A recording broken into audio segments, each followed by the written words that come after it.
Saludos espectadores de nuestra sección Excelencia del programa Extravaganza and Cool.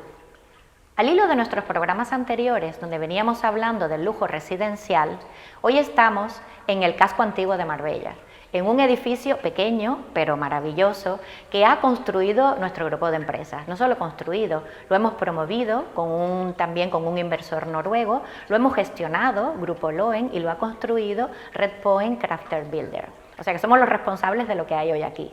Y aunque parece que este edificio lleva aquí toda la vida, no es así. Cuando compramos esta parcela aquí no había nada. Es una parcela que da a dos calles. A calle Lobata, que es peatonal, y a calle Postigos, que es de tránsito rodado. Lo que nos permitía hacer de los 6 apartamentos que integran este edificio que tuvieran aparcamiento y que tuvieran trastero en el sótano. Lo que es un plus, porque estar en el casco antiguo de Marbella, que es donde estamos, muy cerca de la muralla medieval, y tener los apartamentos, los 6 apartamentos que están aquí, tener aparcamiento, la verdad que es un plus en el centro histórico donde cuesta tanto trabajo aparcar. Este conjunto le llamamos Casona 6 Lunas, por aquella romántica de ser 6 apartamentos y estar en el casco antiguo. Para construir un edificio de cualquier naturaleza, no solo de lujo residencial, es necesaria una licencia de obras.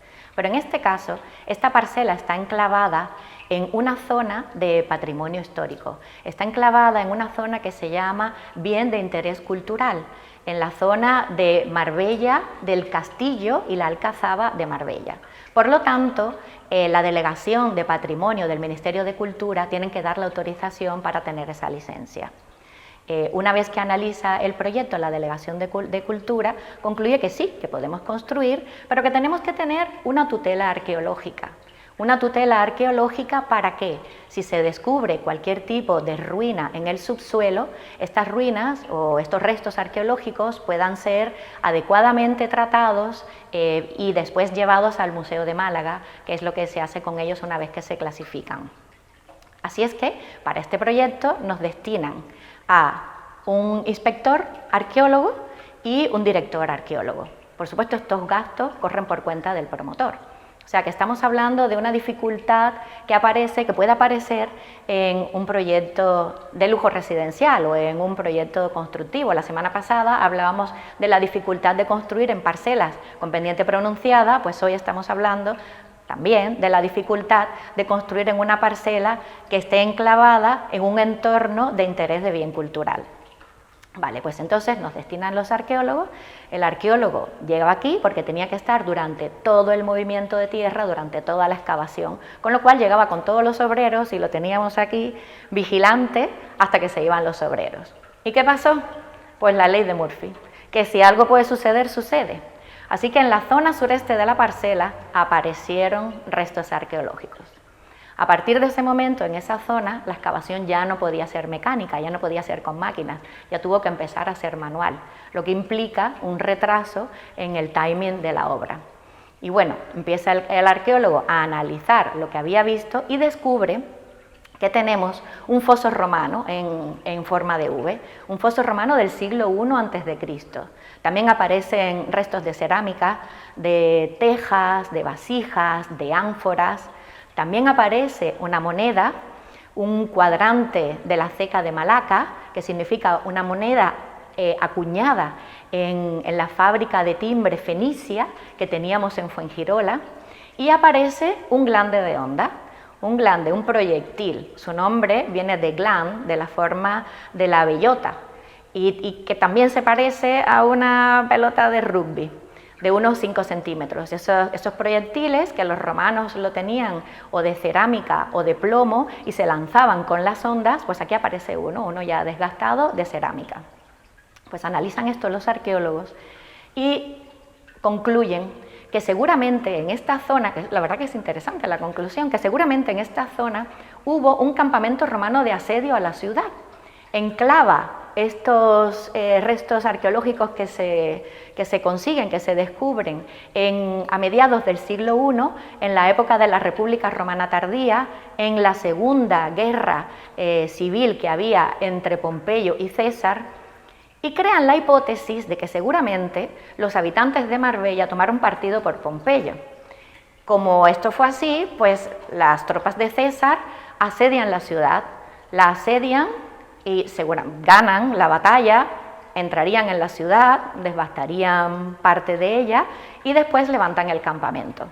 También aparecen restos catalogados ya como más modernos, del siglo XVII.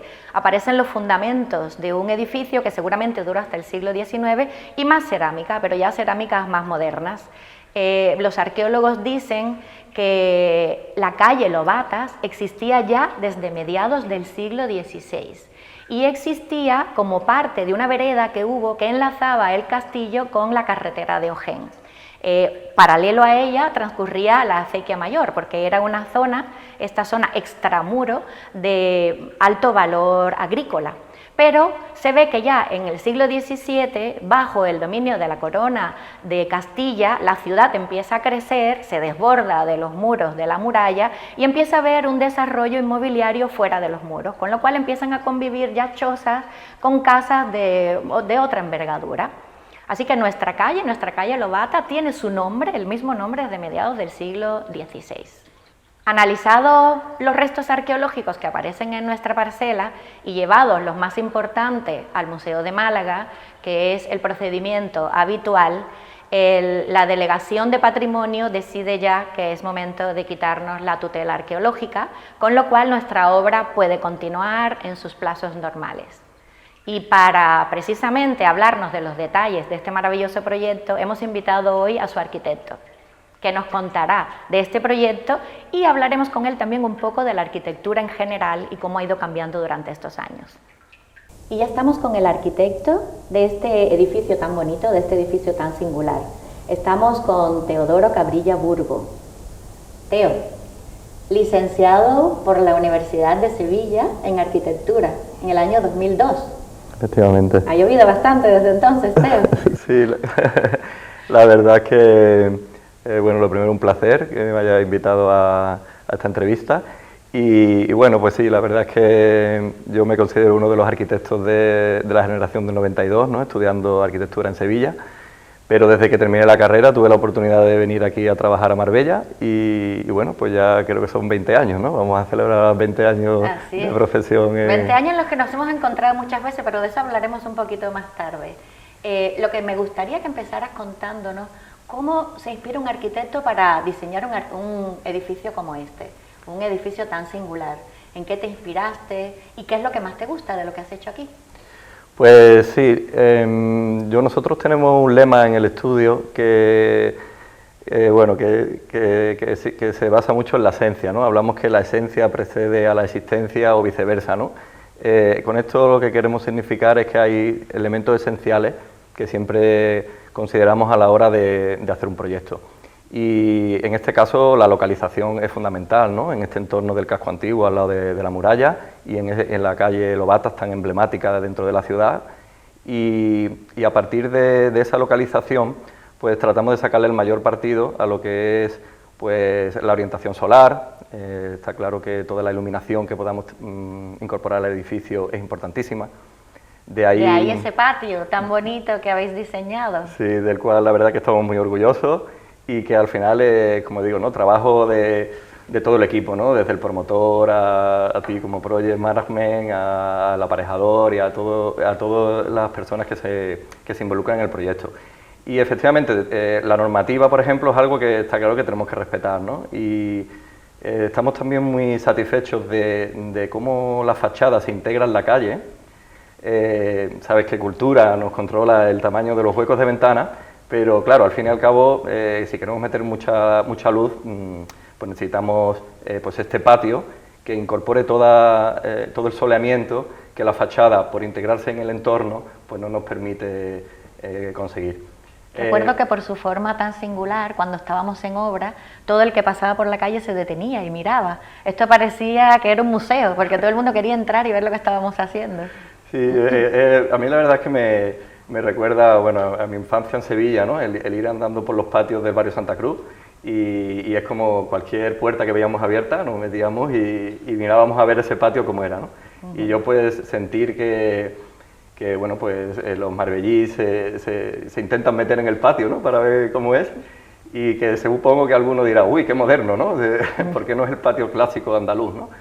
Pero bueno, yo entiendo que en la arquitectura tenemos que siempre respetar la tradición y el entorno, pero siempre se puede innovar, ¿no? Y en ese sentido, pues yo entiendo que el patio, con el juego de pliegues que se generan, que bueno, tú lo sabes, la inspiración fue en los pliegues de la montaña de la Concha, intentamos representar algo parecido y además incorporando unas jardineras, ¿no? Con el trabajo de nuestra amiga Beatriz, ¿no? Que ha hecho tan bueno, que al fin y al cabo nos está dando también el aporte necesario a la hora de la climatización, de la sostenibilidad, que tan importante es, y bueno, de manera que al final toda una idea queda integrada, ya no solo en el diseño, sino en la eficiencia energética, la sostenibilidad, ventilaciones cruzadas, que al fin y al cabo no se nos pueden olvidar, ¿no?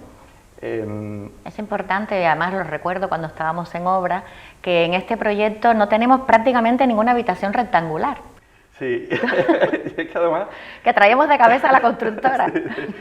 Sí, y porque los orígenes del proyecto, yo recuerdo eso de que fueron un diseño de un patio como más cuadrado, ¿no? Más tradicional, pero es como que te quedas un poco ahí como, uy, más de lo mismo, no, vamos a intentar hacer algo un poquito más especial. Y claro, a partir de ese patio que tenía esos juegos de pliegue, ya claro, el resto del edificio se fue generando en torno a ese patio y por eso de ahí pues que no haya ángulos rectos, pero creo que están en ese punto, en ese límite de que no afectan a la funcionalidad ni al trabajo después del interiorista y de la decoración. Yo después creo también mucho en una arquitectura muy flexible, sabes que aquí hemos pasado de 3 dormitorios a 2 o hemos añadido uno, siendo al final unos espacios pues muy fácil de adaptar a las necesidades del cliente, porque al final está claro que somos personas y cada uno tenemos nuestro gusto y nuestra manera de vivir. Así es. La arquitectura, sí. Bueno, no pasa nada, sí, si quieres. Pero te quería preguntar, ¿cuáles fueron las dificultades más importantes que tuvimos aquí durante el proceso de construcción? Comenta un poquito. Sí, pues como ya recordamos, ¿no? El tema de estar en un entorno protegido, ¿no? Y tener pues eso, esa proximidad a la muralla, pues se preveía que íbamos a encontrar restos arqueológicos. Entonces, pues bueno, ya sabes que la dificultad del comienzo de una obra, que todo el mundo viene con mucha ilusión, pero bueno, al final hay que respetar, por supuesto, el patrimonio histórico que tenemos en la ciudad. Pero dentro de esas dificultades, bueno, pues creo que la constructora fue muy ágil y vosotros, en el sentido de ir documentando todo lo que se iba... Sí. Tuvimos dentro de todo, tuvimos suerte. Efectivamente, porque bueno, se paró un poquito la obra, pero bueno, al final se organiza uno, ¿no? Yo creo que iba sacando otros tajos, pero bueno, al final el valor de los yacimientos que se han encontrado, pues al final pues suma, ¿no? Y es un valor añadido a la promoción. De hecho, ya sabes, bueno, evidentemente todo lo que se ha encontrado ha ido al Museo de Málaga, pero bueno, hemos hecho unos guiños, ¿no? El haber puesto en las entradas, en las doble alturas, algunas tinajas que recuerdan a restos romanos, pues al final yo creo que cualquiera que vive aquí pues le gusta saber que aquí había restos romanos y bueno, al final es efectivamente un añadido. Respecto al tema de las dificultades, normalmente, claro, son técnicas, ¿no? Y claro, cuando empiezas una excavación, nosotros tenemos el estudio geotécnico y nuestros cálculos estructurales, pero a la hora de ejecutar las excavaciones, pues puede haber sorpresas, sobre todo en un entorno que son edificios antiguos, unas calles antiguas que son un poco inestables. Entonces, al final, bueno, ya sabes que tuvimos que hacerte una pantalla de pilotes perimetral. Esa pantalla fue importante. Fue importante. Es que rodeamos la parcela entera de micropilotes. Sí. Y está claro que a ningún promotor le gusta tener un imprevisto de un sobrecoste en la obra, pero bueno, claro, como ya sabemos, ¿no? O sea, nosotros desde el suelo hacia arriba podemos tenerlo siempre todo mucho más preciso o más previsto, pero ya de cota cero hacia abajo, ¿no? Pues a pesar de que tengamos nuestro geológico, o sea, nuestro ensayo geotécnico, siempre puede haber este tipo de imprevistos, pero yo creo que hemos sabido pues adaptarnos a ese imprevisto, que no se demorara la obra, que los costes no se dispararan. Y otra cosa que veo fundamental es que este edificio tiene un sótano donde tú puedes venir a aparcar en el centro de Marbella, que ya sabemos las dificultades que hay siempre para moverse en cualquier casco antiguo. Yo encantado, o sea, creo que en las ciudades todas las zonas peatonales son fundamentales, pero como tenemos la calle Lobatas, pero la posibilidad de entrar por calle Postigo y aparcar en tu propiedad es un plus valor que añadido tenían los también, 6 apartamentos, sí señor. Después otra dificultad, bueno, sí. Es una de las cosas que además más gustan de ese patio, pero también fue una dificultad importante. Venga, ¿cuál fue? Sí, es la escalera de caracol que tenemos en la doble altura, o sea, en el patio, ¿no? Perdón. Y además, bueno, como a mí pues yo me considero un arquitecto flexible, y que en la arquitectura residencial yo veo que hay que interactuar con todos los participantes, ¿no? Incluso eso, promotor, y ya sabes, ¿no? Nuestro amigo Michael noruego que viene y, oye, qué bonito el patio, pero ¿y si le metemos una escalera de caracol? Y yo, uy, pero una curva aquí, ¿no? Anda que no se le dio vuelta a la escalera. Pero fíjate que eso, te comentaba también el otro día, ¿no? Hay un libro que me encanta de Alain Bouton que se llama La arquitectura de la felicidad, ¿no? Y es muy representativo de este edificio, cómo habla, bueno, de que la innovación, ¿no? Siempre tiene cabida en una arquitectura tradicional, ¿no? Como esta, ¿no? Dentro de un casco histórico, pero que al final hay unas bases que todos esperamos, ¿no? Como son el orden, la simetría, pero que siempre tiene cabida, en busca de, vamos a decir, de esa felicidad, pues ciertas curvas, ¿no? que te dan un toque al diseño. Pero claro, esas curvas son difíciles de ejecutar, y sobre todo cuando una escalera que está, vamos a decir, suspendida en un espacio. Está flotando, es que ha habido que anclarla a los forjados, pero la verdad que el resultado ha sido impresionante. Sí, y está claro que al final, hombre, pues tenemos un buen equipo de ingenieros, unos buenos jefes de obra y constructoras que al final saben interpretar pues esas dificultades, y bueno, y ahí está el resultado, ¿no? De esa escalera tan singular. Y otra cosa que sí, que también estaba yo dándole vuelta, es el tema de, por ejemplo, las piscinas en cubierta, ¿no? También. No es Tenemos algo habitual. Una en cada ático. Tener piscinas en las terrazas, pero claro, es que hoy día, bueno, ya hemos dejado de utilizar las cubiertas para tender la ropa. Sí. Por suerte. Aunque también haya un pequeño, ¿no? rinconcito, ¿no? Para ello, sí, que se vea desde la calle, pero que sí es verdad que al final, con el clima que tenemos en Marbella, pues es una delicia, ¿no? Es excelente tener tu piscina, además poder tener esas vistas a la muralla o a las cubiertas de toda Marbella. Es que tenemos vista a la torre de la iglesia, a la muralla, a la montaña de la Concha. Esas piscinas son una maravilla, las dos. Sí. Y bueno, y al final, pues eso, teniendo prevista en la estructura esos refuerzos necesarios, pues se consigue, pero claro, es lo que siempre hablamos, el diseño tiene que ir de la mano de la ejecución o de la parte técnica, y claro, ahí la dificultad era que no se nos penalizara la altura de la vivienda de abajo, ¿no? ¿Qué siente un arquitecto cuando ya ve su proyecto completamente terminado? Esa pregunta siempre me gusta hacerla. ¿Qué sientes cuando pasas por aquí y dices, esto lo diseñé yo, con mi equipo? Pues sí, la verdad es que siempre, vamos a decir, evito pensar en, vamos a decir, la responsabilidad que tiene uno. Intento siempre, claro, ¿no? Porque es como dice, wow, ¿no? Vaya edificio y qué responsabilidad tan grande, ¿no? Que se haya confiado en mí en este proyecto. Pero yo intento, no sé, vamos a decir, como divertirme, pasarlo bien, eso, disfrutar del trabajo, hacer un diseño en el que todo el mundo se encuentre a gusto. Y lo que sí es verdad que, claro, ¿no? Como yo siempre digo, después es sorprendente, ¿no? Que dice, uy, pero si lo que he hecho en los planos, oye, ¿qué es lo que se ha construido? ¿Qué es lo que está? Que aquí está. De eso se trata, ¿no?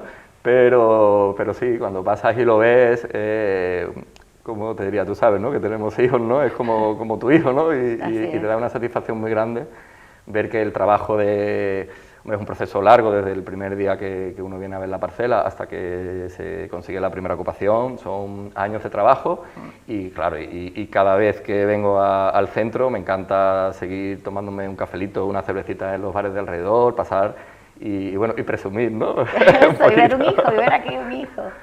Y ahora, alejándonos un poco de este proyecto, me gustaría, como hemos coincidido tanto nosotros en este andar, te graduaste en el 2002, y en el 2005 fuimos nosotros lo que te ofrecimos hacer el primer proyecto en solitario como arquitecto. Fue una villa en la urbanización de Benavis, en la urbanización de Capanes. Una villa que era de un estilo completamente español, preciosa además. Mucho han cambiado las cosas desde entonces, Y me gustaría que nos analizaras un poco cómo ha cambiado la arquitectura desde aquella villa de estilo español, completamente tradicional, que nos diseñaste, al día de hoy. ¿Cómo ha cambiado la arquitectura y cómo has cambiado tú en ese proceso? Pues sí, estamos hablando de eso, remontamos 20 años atrás, que yo vine a trabajar con Manuel Burgo, arquitecto, que sabes que es mi tío, y lo del arquitecto es muy también de familias, ¿no? Y bueno, yo llevaba, pues sí, unos años en prácticas, pero es verdad que Enrique Domínguez, el promotor de la Villa de Capanes, fue como el primero que me dio la oportunidad de hacer el proyecto en solitario. Hombre, él sabía que tenía a mi tío Manolo detrás para que, ¿sabes? Para que controlara Estábamos seguros. Porque al final, bueno, es la combinación de la experiencia y la juventud, las ganas, bueno, creo que era una combinación estupenda. Y claro, en aquella época, pues sí, lo que se buscaba era una arquitectura tradicional, mediterránea, con paños de teja en cubiertas, molduras y claro, y también al final, aunque arquitectónicamente siempre tratemos de que los espacios funcionen muy bien, que sean funcionales, pero que tengan ciertos temas atractivos, como pueden ser las dobles alturas en la entrada, la doble altura de la Villa de Capanes espectacular, ¿no?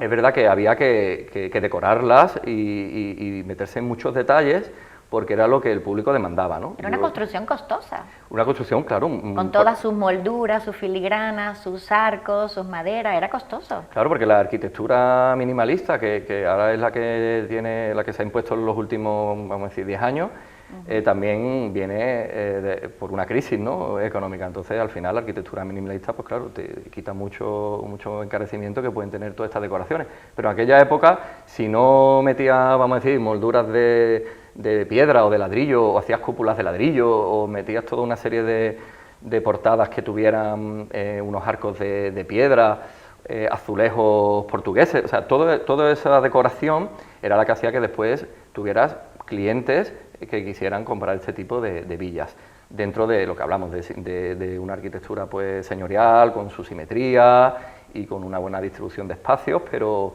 que era una arquitectura como funcionalmente o espacialmente tan válida como la de hoy día, pero como digo yo, con una piel que era más decorativa, más tradicional y no tan simple como... Seguimos durante todos estos años y hicimos otra villa más clásica, después pasamos a moderna.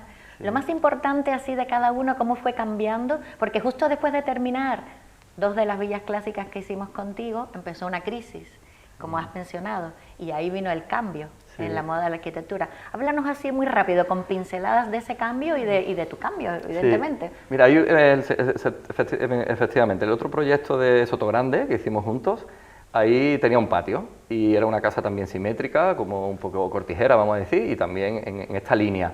Y ahí se ve una evolución increíble, ¿no? Cómo teníamos ese patio con arcos de medio punto y columnas y cómo ha evolucionado a este patio, que es un patio pues que tiene la misma función y las mismas reminiscencias andaluzas, ¿no?, de nuestra arquitectura, pero donde ha habido esa evolución a este minimalismo y a este juego de pliegues.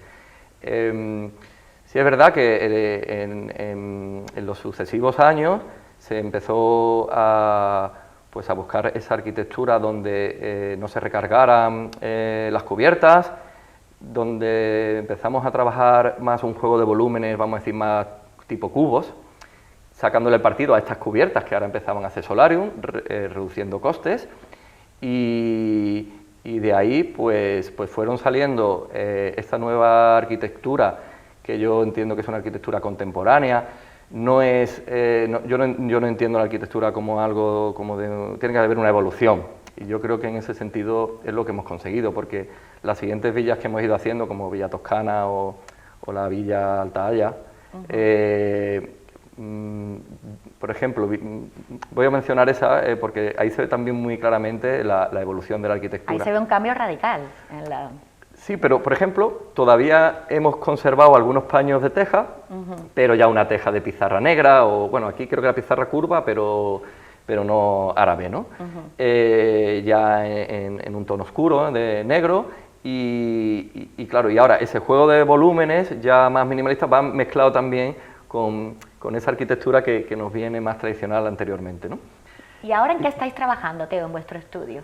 Sí, pues actualmente pues estamos desarrollando desde promociones de villas que estamos haciendo con vosotros, que incluso ya estamos buscando una arquitectura más con una tecnología de la construcción que no sea la tradicional, donde ya estamos hablando de sistemas constructivos de prefabricados en hormigón. Ya eso ya hablaremos, pero después, bueno, ahora la tendencia, las villas que venimos con